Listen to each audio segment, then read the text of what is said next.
Welcome, viewers, to this edition, this panel discussion. And this time we're talking about education. The Minister of Education, the Honorable Janet Museveni, recently made a ministerial statement to Parliament in response to the budgetary requirements of her ministry. We'll be reading off some of those details. But I'm Paul Busharizi, your host, and with me in the studio today to discuss the subject is on my right, I'll start with the younger man, Mr. Derek Namisi, who is the acting principal economist at the Ministry of Education and Sports. On my left is Mr. Patrick Kaboyo, a regular on our many panels. He's the National Secretary for the Federation of Non-State Education Institutions. Welcome to the show, gentlemen. But before we go into the show, proper, I just want to read out a few details of what the minister read to Parliament on the issue of the allocations to her ministry. There's some interesting details, but the things that struck me are actually the things that remained unfunded, which she was concerned about. But before I get to those, let me just read out some of the things that she needed, that she was asking Parliament for. She was asking for 60.7 billion to cater for adequate staffing and operational costs in newly constructed seed secondary schools. She asked for 28.4 billion for grant aiding of 100 secondary schools, including 9 newly constructed schools.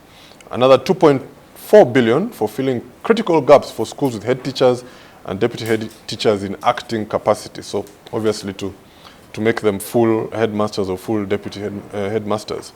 And she needed an additional 0.96 billion to grant aid 23 primary schools. Those are some of the things she was looking for. But she also mentioned as an area of concern that some critical areas remain unfunded. She says rolling out of the lower secondary curriculum, which requires 143.93 billion, was not fully catered for. Recruitment of teachers for primary education, which requires 18 billion for the first phase of 6,000 teachers. She says the total gap of teachers, this is going to be an additional 6,000 teachers, she says the total gap is 22,000 teachers. She talked about the incremental funding to the Higher Education Students Financing Board to the tune of 7.5 billion. The Higher Education Students Financing Board caters for student loans to kids going to university. And she needed urgently money to also address the low staffing levels at public universities. Let me start with you, Derek, just to set us straight and make sure we don't really go off the discussion. The Ministry of Education is one of the biggest budget items in our budget. Of course, we know that roads, Ministry of Works come first, then there's energy, education and health come thereabouts. But there's a feeling that even with education, you're not getting enough. I think you got this financial year, 2018, 2019, you got about 3 billion, no? 3 trillion? Yeah, we had about 2.8. 2.8 trillion? 2.8 trillion. There's a misconception that the education budget being close to 3 trillion is a big budget, but you need to get in there and analyze what is the section for wage, what is the section for non-wage, which are the operational funds, what is the section for construction, which we call Government of Uganda Development. If you analyze the education sector budget, of the 3.28 that we are expecting next financial year, over 50% is allocated to wages. That is we're talking about primary education, we're talking about lecturer salaries. So it's close to 60% is being allocated for salaries, and that makes the budget a recurrent budget. What's the problem with that? Much as, and another thing, much as the budget looks to be increasing, we are closer to the 10% share instead of the recommended 15% share. If people are demanding service delivery in education, you want to see schools being constructed, you want to see instructional materials in schools, you want to see funds for exams, you want to see the rollout of the curriculum, you want to see many of the policies being implemented. most of these fall under what we call the non-wage budget. Let me give you an example. We have the unit cost for capitation for primary currently being at 10,000 shillings per pupil per year. Now, if you look at that in dollar terms, that's almost close to $3. So the non-wage budget being held constant, or the ceiling being held constant at the level of financial 18-19 means it's a disadvantage to service. Much as the budget may be growing, you look at what components are growing and what component is huge. So you look at most of our budget being allocated for salaries and recruitment or things that fall in that category. But otherwise, the non-wage budget, where you would see the service or the development, which is construction-related budget, is on the smaller end. But somebody watching us might argue that, well, you guys have been constructing schools for the last so many years. Probably this shift towards the wage is expected. Yeah, we have enough schools and classrooms. The shift, the construction of schools has not been sufficient. I wanted to give you a hint. We have close to 168 administrative units of local governments. If you look at our budget for development, it has been close to about 60 billion. It has just grown of late to 130 billion shillings, the development budget, and that is to accommodate construction of secondary schools.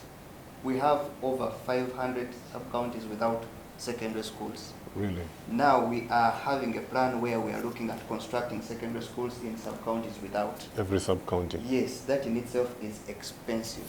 A secondary school goes for an average of 2.1, 2.2 billion with all the facilities. 2.1? 2.1 to 2.2 billion with all the facilities involved at the market prices. So you find that the budget in itself has never been sufficient. The development budget should have been threefold. Of what it is now? Of what it is now. So it should be about 400.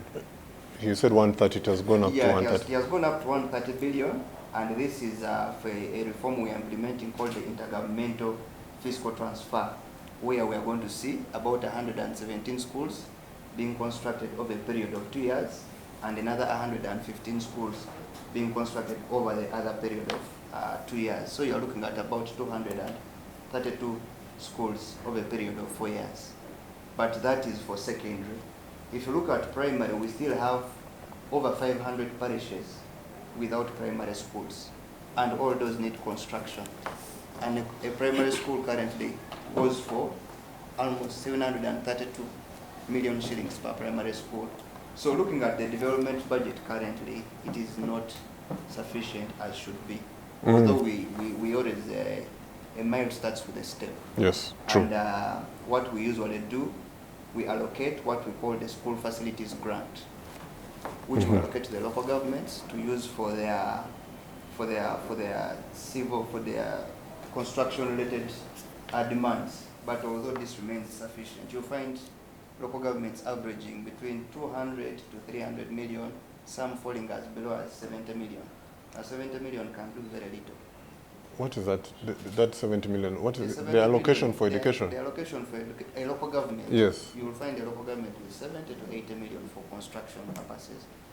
You can't even build a school. It can't even build a primary a school. Exactly.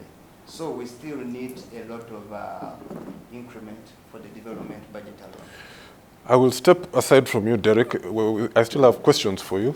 You've raised some very interesting points, but I come to you, Patrick. This must be music to your ears in the private sector, that the government is struggling to meet the demand, so that's where you come in.